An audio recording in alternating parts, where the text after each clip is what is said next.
Assalamualaikum warahmatullahi ta'ala wabarakatuh, and a very good morning and salam Ramadan. Welcome to our 9th session of webinar series streaming live from Facebook Faculty of Engineering UTM. Today we would like to welcome Yang Berbahagia Datuk Dr. Mohd Yusoff Sulaiman, President and CEO Malaysia Industry Group for High Technology, MIT, with his topic today entitled New High Tech Agenda. Without further ado, I would like to invite Yang Berusaha Profesor Dr. Engineer Dr. Muhammad Rafiq Haji Abdul Kadir, Dean Faculty of Engineering, to introduce our captain today. Over to you, Datuk. Thank you, Murni. Assalamualaikum warahmatullahi wabarakatuh. And a very good morning to our speaker, Dr. Yusoff. And also a very good morning to all of you watching this Captain of Industry webinar live through our Faculty of Engineering Facebook. First of all, I would like to say thank you so much to our presenter today. Despite his busy schedule, can still slot an hour with us to share his experience as the President and CEO of MIT and be appointed as our Captain of Industry. Datuk Yusoff, it is certainly a great honor to have you with us this morning, Datuk. Thank you, Datuk. Let me brief all of you a short biography of our speaker. Datuk Dr. Mohd Yusoff bin Sulaiman is the President and Chief Executive Officer of the Malaysian Industry Government Group for High Technology, MIT. MIT is a premier partnership organization in Malaysia, a powerhouse for future thinking and knowledge advancement. Our motto is Together We Make It Happen. Datuk Dr. Yusoff is also the President of the Malaysian Rail Industry Corporation, MARIC. He sits on the board of several technology-related government-linked companies involved in renewable energy, technology park, aerospace, automotive, technology financing, and others. He also serves on several S&T, Science and Technology, and industry-related national level and international committees. Without further ado, I call upon Datuk Dr. Yusoff. Over to you, Datuk. Thank you. Thank you, Datuk Professor. Thank you, Puan Murni. Thank you, UTM Engineering Faculty for inviting me this morning. I'm very happy to be here and in fact, very proud to be listed as one of the captains of the industry, which is quite a big recognition title. I'll try to live up to it this morning. And I choose the title New High Technology Agenda is not because just of the COVID-19 pandemic, but also because we were actually moving into the 4th industrial revolution, and therefore the country needs to be guided by a new high technology agenda. So bear with me for the next half an hour or so. I'll see whether I can whet your appetite for high technology agenda. Now, I was expecting a lot of students to be in the audience this morning. So as a former lecturer too, I would just like to put some questions, sort of homework for the students. But I guess this question is relevant to everybody. Now, the COVID-19 pandemic is mentioned as many things. I mean, Bill Gates talked about it as a war, another form of war. I'd like to quote Philip Kotler, the marketing guru, who actually described it as a trauma. You know, it's something really unexpected. It's really something big, which we were not prepared for. So it's a trauma. Now, now that we are sort of adjusting ourselves to this trauma and preparing for the post-COVID pandemic, we need to ask ourselves a few questions. Yeah. So I put there about 4. It's not exhaustive, but these are very important questions that we need to answer by the end of the day, or even as we think about it for the next few weeks. Number 1 is, are we creating resilient industries? Because as we can see during the pandemic, some industries go under, some industries prosper. Where are we, Malaysia, in adopting some of these industries? And question number 2, are we increasing self-sufficiency? because the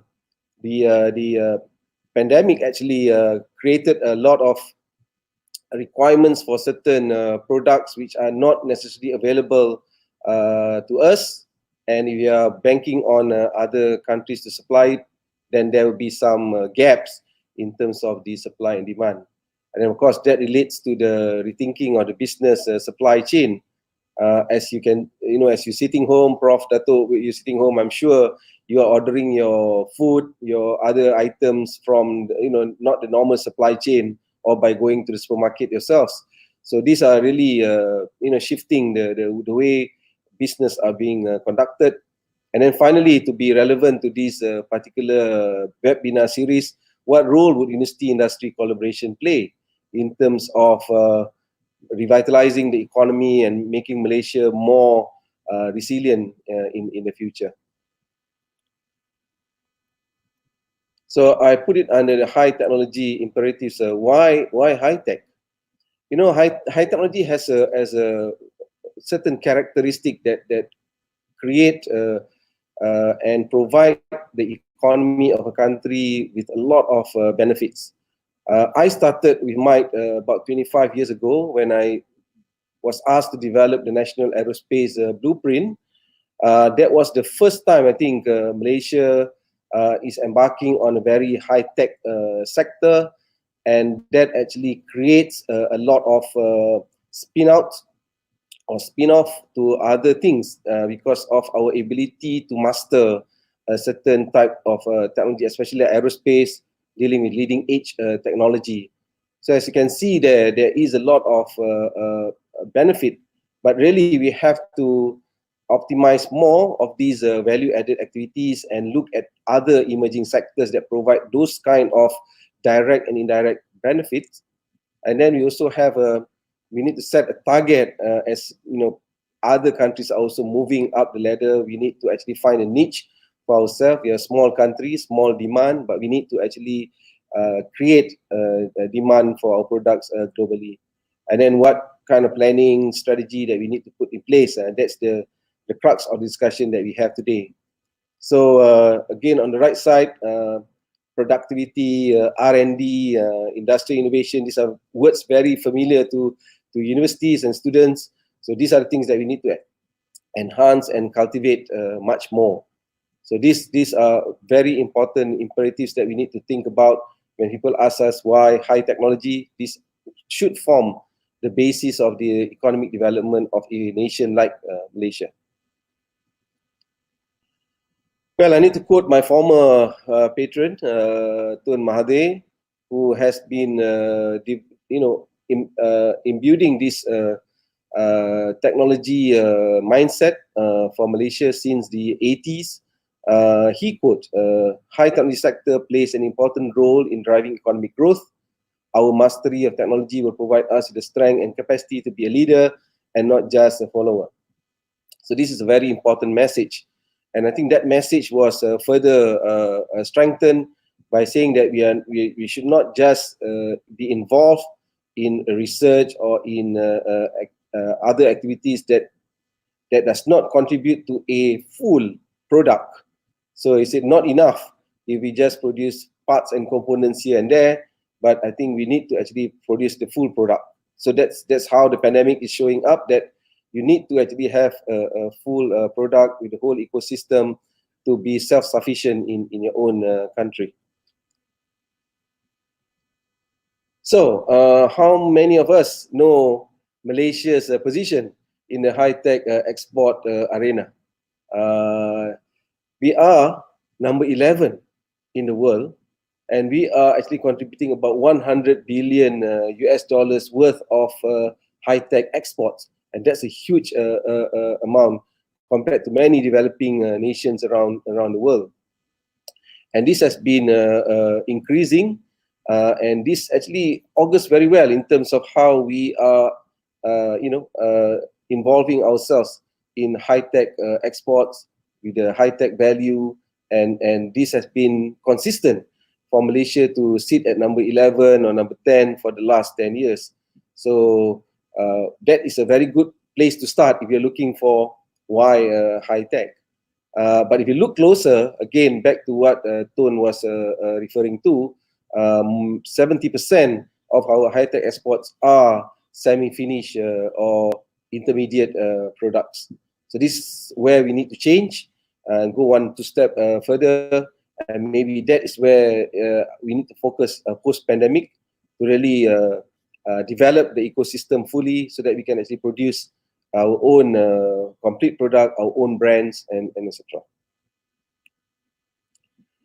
Technology supremacy has been used by many of the world power nations like Great Britain, US has been using technology to showcase their might, and this is has been shown in history for a long time. The countries with that technology that possess high technology capability can actually conquer the world and conquer other countries. But at the same time, we're looking at countries like Japan, South Korea, Taiwan that have been doing it for some time, and now China, Vietnam, and Thailand are also embracing this high technology development for their own purpose. So there again, a must for Malaysia to continue to invest in high technology development so that we are not left behind even with our current neighbors. So that's where we stand. So we are good. We have been good at exporting many of our high-tech products, but we now need to move one or two steps higher to complete it, to have our own brands and to be self-sufficient in the market.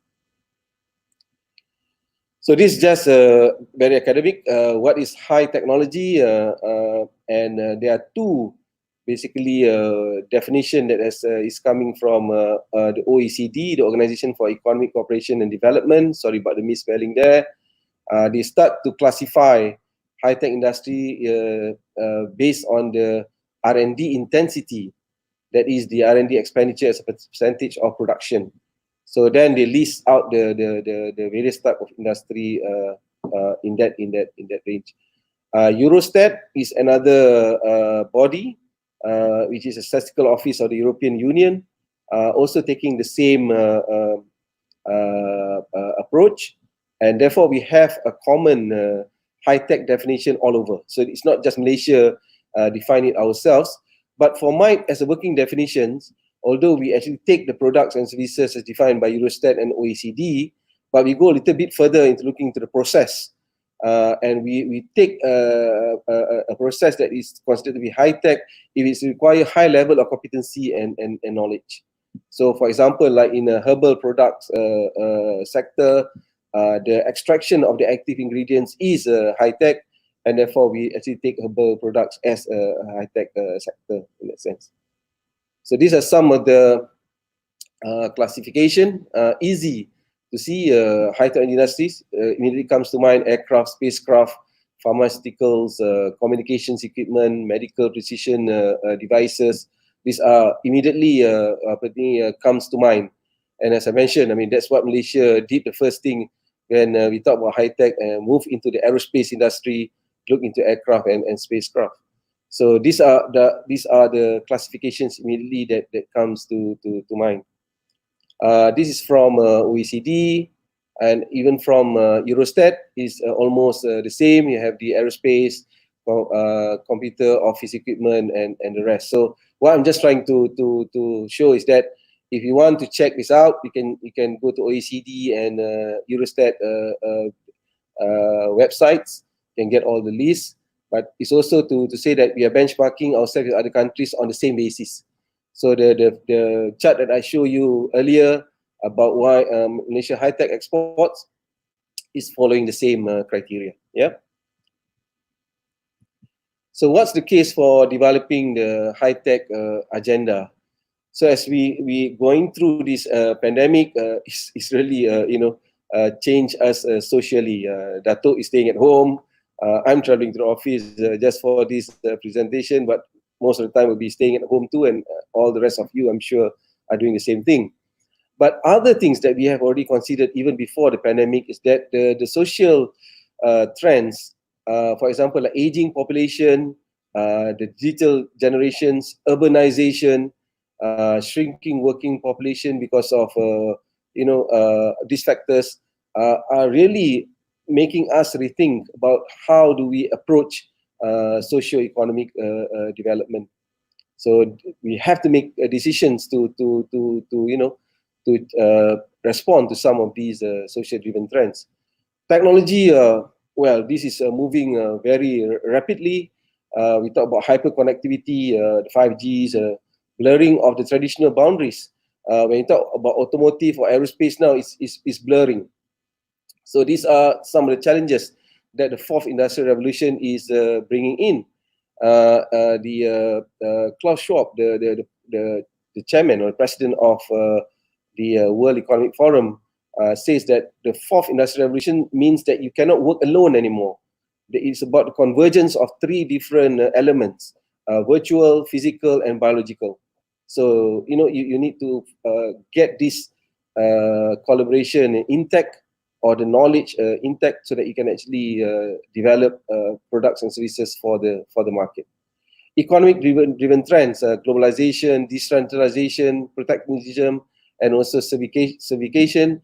These are other things that is driving the need for a totally new agenda for Malaysia, not only in high tech but also in other areas. We're only covering high tech today. And the environment driven trends, of course, we know about the Sustainable Development Goals. It's talking about a lot of compliance and about saving the environment and nature for the future generation. So this becomes some of the parameters that we have to work within, so that we can actually fulfill many of the social, technological, economic, and environmental objectives. So one example of a country, China, how they are responding to this kind of trends. As you can look, they have a strategy of meeting that challenges by developing certain cluster, developing the FTZs and SEZs, special economic zones, and then developing technology parks, its innovation centers, accelerators, and also empowering the entrepreneurs, startups, and new tech firms. So this is one way China is really harnessing their industrial deepening and strengthening their ecosystem to actually meet the future challenges of the world. And we have seen many of successes that Chinese companies and also the government has achieved in the past 10 years. But there are also local perspectives that we need to look at. For example, maintaining growth and productivity of the manufacturing industry. So the manufacturing is badly hit with the pandemic, raw material supply. Basically, we talk about the supply chain just now is broken down. Not only the COVID-19 virus chain is broken down, but other chain, for example, like the manufacturing industry, is also broken down. We need to enhance our national competitiveness. We are there hovering around the 26th, 25th position. We need to work harder to get ourselves in a better position. Another social issue that we need to also overcome is the high dependency of foreign labor, and we need to create high value added jobs for our own people. And then small medium enterprise risk being left behind if there's no push, if there's no new direction for them to follow. So these are some of the local perspectives. And I just give one example about the working university industry model. This is actually modeled after the Advanced Manufacturing Research Center of the Sheffield University that has a very good collaboration between university and industry. We emulate that. And as you can see on the left-hand side, lead members such as Airbus, Rolls-Royce, CTRM, and then with the government side, and also with all the universities that is actually involving in technology are there. So it's funded 50% each by the private and government sector.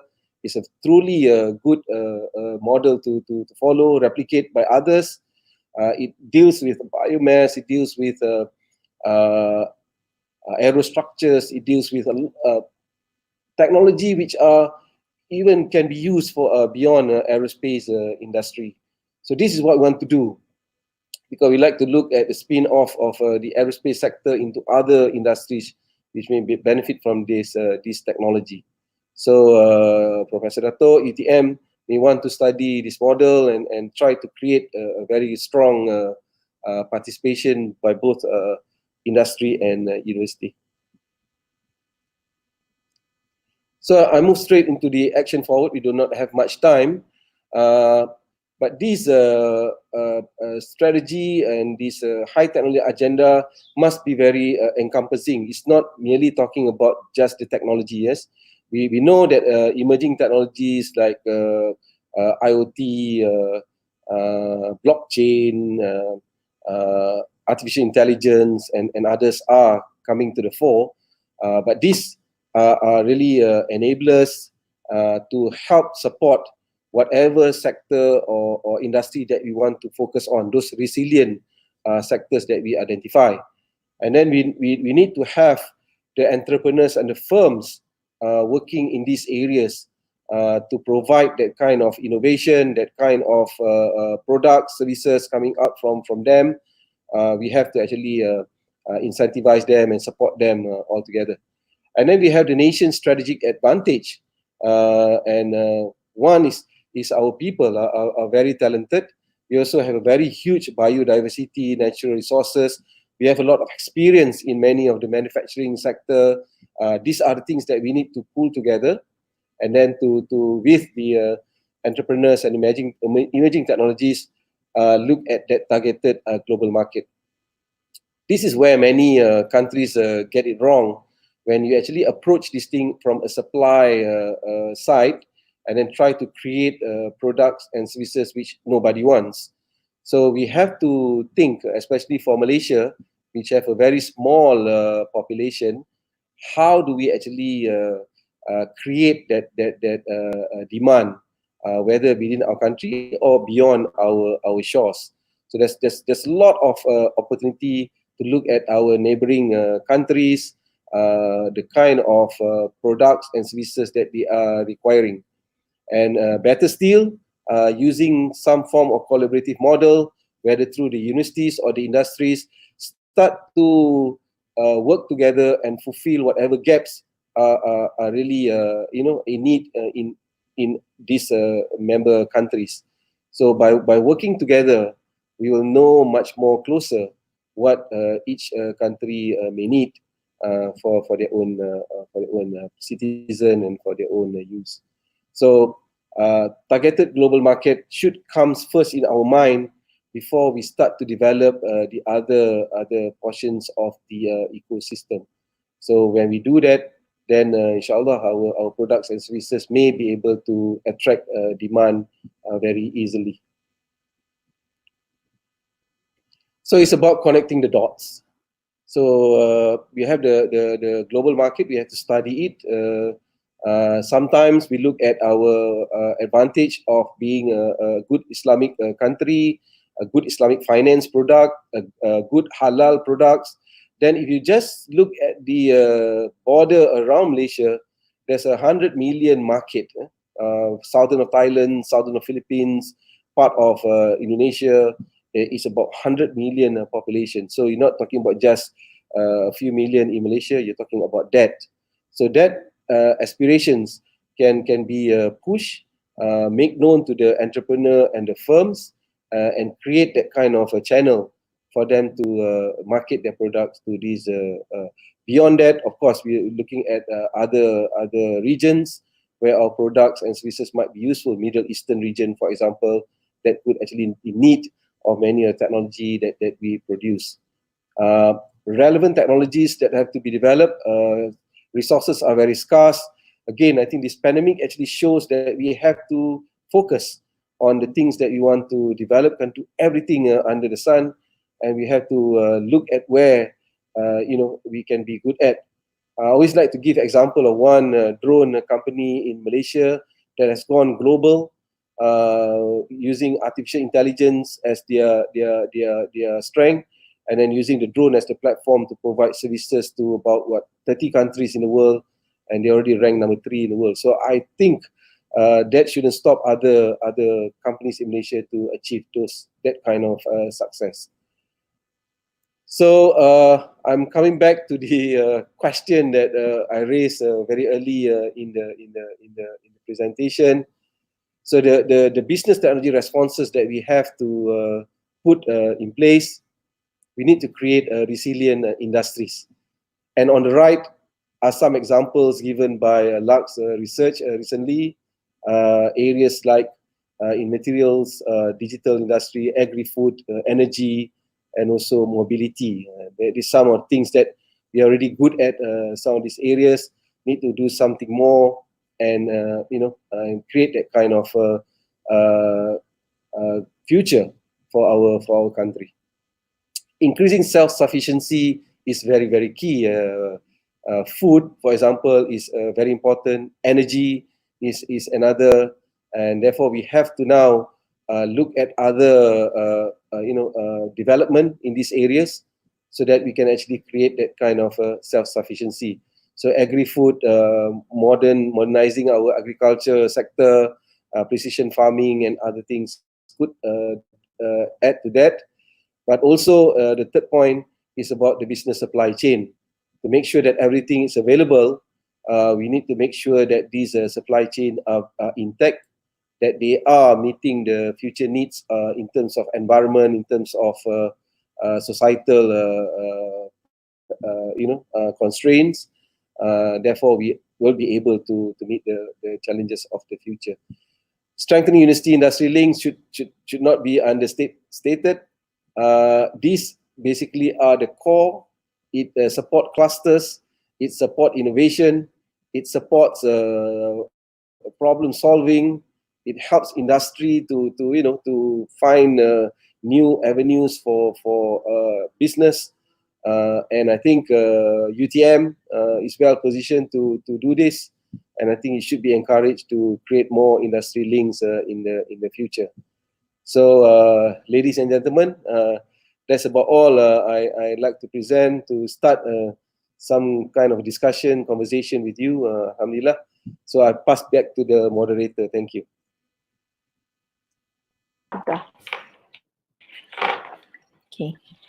Thank you, Datuk, for your speech, for your thoughts today, for your good, inspiring, and thoughtful sharings. Okay. All right. And despite of your busy schedule, you are giving your precious time with us. We believe it would benefit for our students, staff, and alumni as well. All right.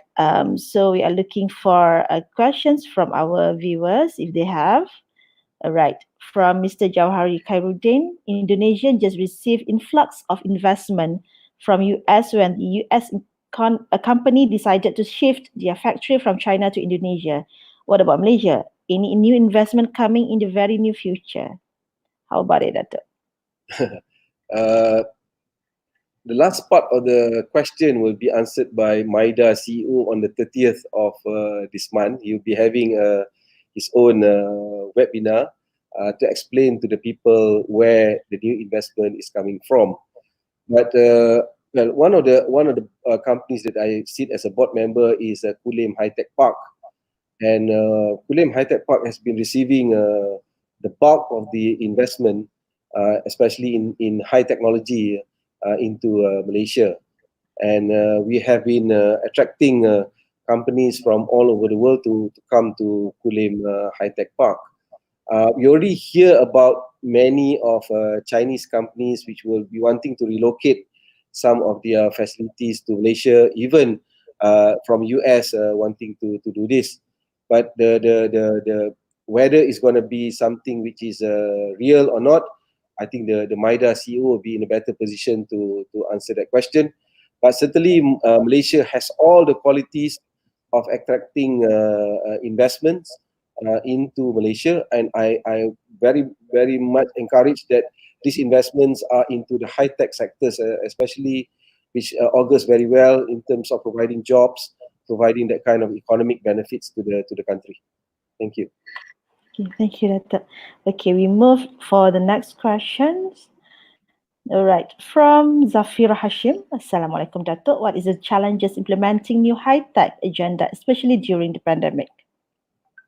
Well, there's a multi-layered challenges, because it's showing up in the form of different societal responses, different political responses, and talking about the environmental requirements that have existed since the Paris Convention, talking about sustainable development goals. Already, it has been challenging.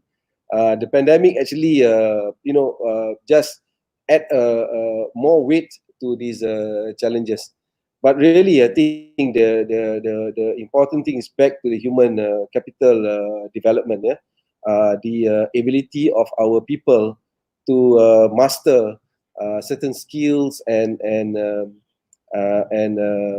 competencies to work in that future industries.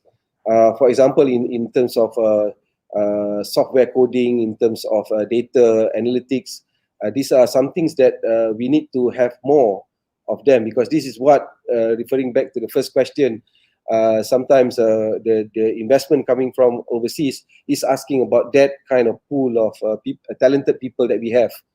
But alhamdulillah, in many situations, we do have these people. They may need to be trained a little bit to fit into that particular industry, but they have that. So I say the first challenge would be making our people more agile, more adaptable to new competencies, to new skills that is coming up in the future industries. But again, another I think the talks in the future of work is this gig economy, where people are working not as a full-time or fully employed in any organization. So this is becoming a trend. People are doing freelancing, people are doing part-time, and this need to be regulated. So if we are talking about this flourishing in the future, then the government regulatory machinery must be adaptable to provide that kind of protection, that kind of enforcement. I mentioned drone industry earlier. If we want to send food to Datuk Professor at home using drone, we need the proper regulation to allow drones to fly, and to make sure that it's safe for the community, the population, when we do this kind of new technologies. So these people regulation, and then as I mentioned also, market. The market has changed. Countries are now closing their doors. Basically, nationalization is becoming a very prominent mindset now. I want the supply to come from my own companies inside my own country. So where do we now look for new markets? So there again, as I mentioned, if we're able to develop some kind of collaboration with companies or institutions in that host country, in that target country, then we may be able to understand what they need and open doors as such.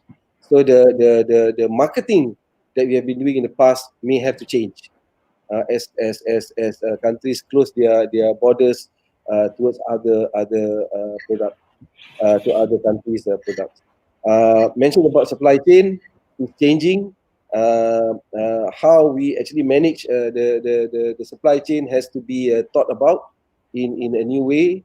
Now, as shown that middlemen, intermediaries are no longer required in many of the instances. Grocery purchasing can be done direct from the fishermen, from the people who rear cows and etc. You can actually get it directly. So, but then again, how do you manage this kind of supply chain in the future? So these are a lot of challenges that we need to bring in and thought about to create this new agenda for the country, inshallah. Okay, thank you so much, Datuk.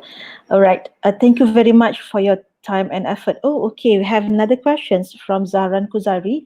Yang berbahagia Datuk, I always feel that university in Malaysia is producing a lot of fresh grads, which cannot be absorbed by the industry. I feel that the industry in Malaysia still are lacking in terms of technology use, as well the amount of high-tech industry. This is sort of catch 22 situation, you can't have high industry without sufficient local talent, and huge pool of local talent can't get job. Any comment? Thanks in advance. Yes, I think that is a situation which is not only unique to Malaysia, is happening everywhere else. Again, the need to develop industries and businesses which are more in applying new technology or high technology is very, very critical. And I think the some of the areas that I've shown on the screen just now about materials industry, these are something that can actually be explored using our own natural resources, yeah, biomass and etc. And you apply high technology and you can get products which are more environmental friendly and etc. So the catch 22 situation must be broken. That means that if there are talents somewhere and there are these available resources that they can use to create new businesses, then we have to link them. And this is where, like, rightly you say, this is where university is very important, and how they collaborate with the industry is very, very key. So in fact, even before the student come out of the university, this actually link has to be created depending on what discipline that they are doing. And secondly, that I mentioned also about these new skill sets, new competencies, is no longer enough to have one particular talent, one particular competency. It's now a multidisciplinary world. You therefore have to actually develop more than one particular competency. So if you find it difficult in the first instance, then try to develop another competency. Like if you're doing engineering, probably next skill that you need to acquire will be data analytics or some to that, and then even develop marketing skills for these for yourself, so that you can actually create either a new business or you can actually get employed. There are opportunities. The pandemic has shown that many new businesses are cropping up. Many industries which were before dormant is now rising up. And somebody was saying, even if I'm as an individual boleh can advise the jiran, the neighbor beside me who is selling kuih, that is something that is required in the new future situation. It's no longer talking about working like that, but there are a lot of opportunities. If you look to your left, to your right, in your hometown, look to your family structures, there are people that actually can provide some form of opportunities for you. Thank you. Okay. Yeah, for sure, Datuk. All right. The next question is, does might help technology related startup company? Very much. Yes. But not only might, there are other agencies which actually help startup companies. But might has a special way of treating startups. Our door is always open. Anybody can come in and have a chat with any one of our experts in terms of any problems or solutions that you have. You can even talk to me, and I will try to gauge what are the challenges that you're facing, and then get you to the right people or get you to the right solutions to overcome it. We do have a little bit of funding to help startups, but I think also other agencies with more bigger funding than us. But we actually provide the service with a smile. We love startups, so we love your problems. So if you have any challenges that is in front of you, just talk to us anytime. In fact, whether from home or from the office, we'll be happy to serve you. That's why we are here. That's why we are here. Thank you, Datuk. Thank you so much. Okay, all right. From Zafira, since you are talking about skills just now, what is the skills required, especially for UTM students to survive, since most of the industry freeze their hiring during this pandemic? Well, this question should be for your Professor Datuk actually, and he will know much more. But looking from the industry side, everybody's talking about the digitalization of so many things, whether it's digitalizing the business, digitalizing the supply chain. So you have to have some kind of a digital related capabilities or competencies. I mentioned data analytics is very important as we look at new markets. We need data. Data, of course, but we need people who can analyze those data and create, directions for the companies or for their products. So data analytics is always number one. I think Lux Research put it as a number one skills to have by graduates and also beyond the graduates. That's very, very important. I think marketing will be very, very important in the future. So if you are engineer, you need to have some kind of a marketing exposure too. It's totally new way of marketing now. So you need to have that kind of understanding. And of course, people skills is very required. Now there is a lot of using online. People sometimes do not know, even I do not know whether to smile on screen or how to, get people to be attracted to my whatever I'm saying. But these are again another skills that we need to gauge, online platforms and how we actually communicate through that.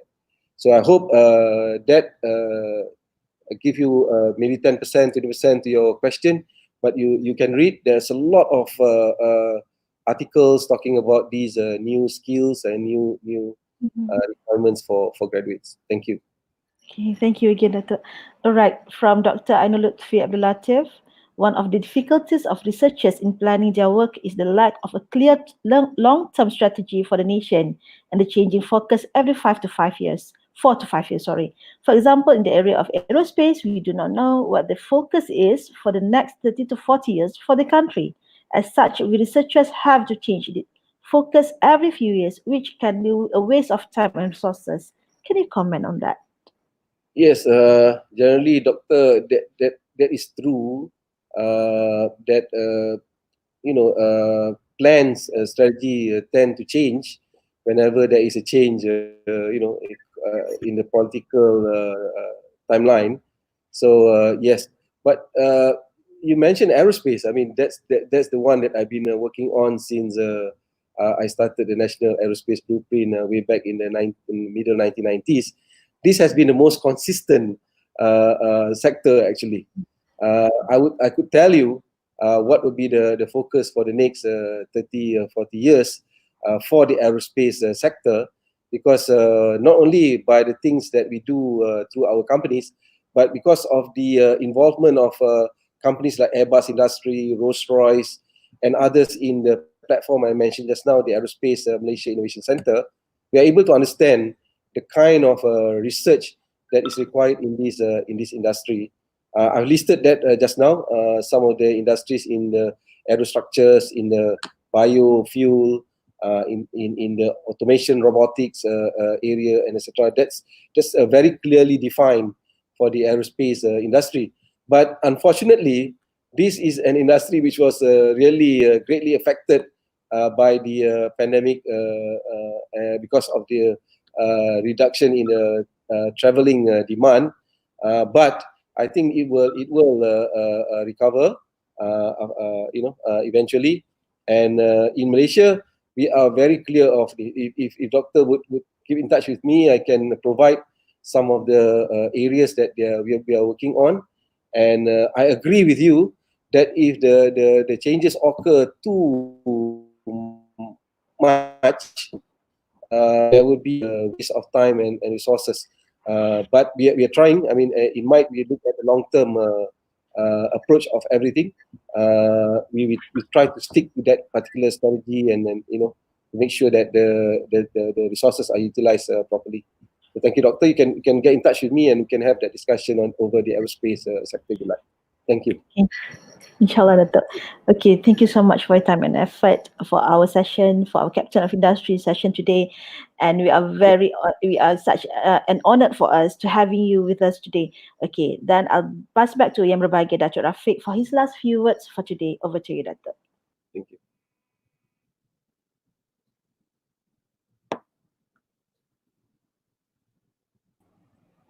Okay, thank you, Murni. Datuk Yusoff, thank you so very much for spending some of your precious time with us. Really enjoy all the slides. I mean, there was one slide where you show that Malaysia is number 11 in the world for high-tech exports. That is Right. something new to me. I mean, it's an amazing achievement. 100 billion, if I'm not mistaken, you mentioned just now 100 billion USD, not 100 billion ringgit Malaysia, but 100 billion USD. So that's a huge achievement. You also showed one of the slides where in order to become a leader and not a follower, we need to have a lot of investment in high tech.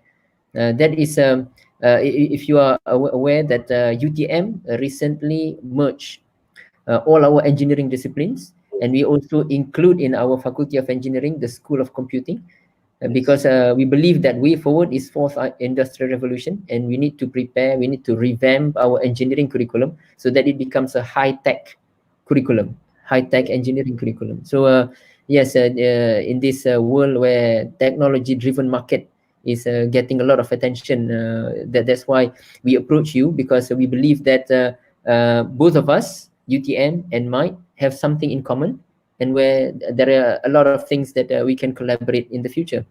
So, Dato' Yusoff, thank you again for spending your precious time with us. It is certainly a great honor to have you this morning. And to all our viewers, thank you to all of you joining our session right now. And please don't forget to, let me try this time.